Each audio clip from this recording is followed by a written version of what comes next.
Hello friends, this video on DNF block elements part 16 is brought to you by examfear.com. No more fear from exam. Now we'll talk about the trends in the ionization enthalpy.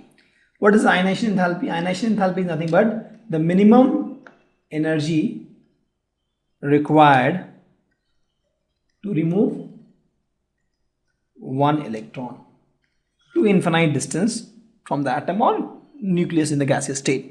So you have something in the gaseous state, please note it has to be in the gaseous state, and from there you make it Fe plus and electron minus. So if you say Fe solid, from there if you are making Fe plus, electron minus, this is not my ionization enthalpy, this is ionization enthalpy.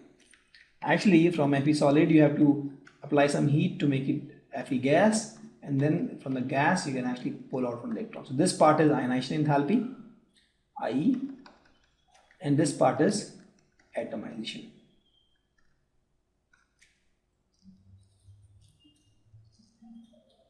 Okay, so if we talk about nth ionization energy, it refers to the minimum amount of energy required to remove electron from the species which already has n-1 charge. For example, if you talk about second IE, then from this Fe you make Fe2 plus. So this is second IE, second ionization energy, and this is first ionization energy. Talk about third ionization energy, from this you take one electron out and you make Fe3 plus. So this will be third ionization energy. Okay, and typically ionization energy increase from left to right. If you see, the ionization energy is increasing from left to right. Little bit decrease, but overall it is increasing. But there is some variation. You can see, for example, from here, the copper has lower value, zinc has higher value. The answer lies in the electronic configuration, right? If you see, chromium also has little low value only. Let's talk about the copper.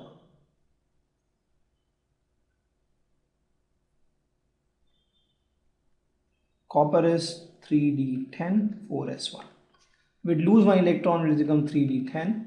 This is more stable, little stable. If you talk about zinc, zinc has a higher value of ionization energy. Zinc electronic configuration was my argon and then 3d10 4s2. This is already stable. If it lose one electron, it becomes 3d10 4s1 because the electron will be lost from the s orbital now. This is not that stable, this is more stable. So zinc will not like to lose the electron. So it will have a higher value of ionization energy. Okay. If you talk about the chromium also, the value is little less only. Why? If you talk about chromium, the electronic configuration is argon and then 3d5 4s1. Now if you see, if you lose one electron, this becomes 3d5. This is more stable, and thus it has lower value of ionization enthalpy. But if you see, the second ionization enthalpy of chromium is very high. See, it's very high compared to these values. It's very high. Why? Because the second ionization enthalpy, I'm talking about this guy now. Now removing one electron from this, you get argon 3d4. This is not very stable. This is at least has some stability because of half filled d orbital. So this value is very high. Okay. Similarly for zinc, I mean, these are all actually, you can, for everything you have a reason. If you understand these stuffs, you'll see that the electronic configuration will actually tell you why the values are less and why the values are. Let's talk about the trend in the ionization enthalpy. See, ionization enthalpy actually typically depends on the atomic size. So it is inversely proportional to atomic size.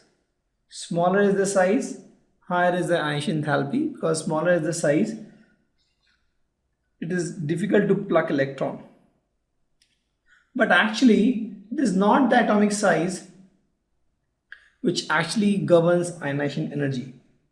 Ionization energy is actually governed by effective nuclear charge. Right? So higher is the effective nuclear charge, more is the ionization energy. That means if the effective nuclear charge on this electron is more, it is held by this nucleus more, and more energy will be required to pull this electron. If you see here, chromium and manganese, these two have same atomic radius, but actually if you see, there is a difference in their ionization enthalpy. So we can say that ionization enthalpy does not depend only on the size. The main driving force for the ionization enthalpy is the effective nuclear charge. Higher is the effective nuclear charge on the electron, more difficult it is to plug that electron out, and higher is the ionization enthalpy. Thank you. Visit examfear.com to watch more videos, attempt free online tests, get free study materials, find tutors and mentors, and much more. Thanks once again.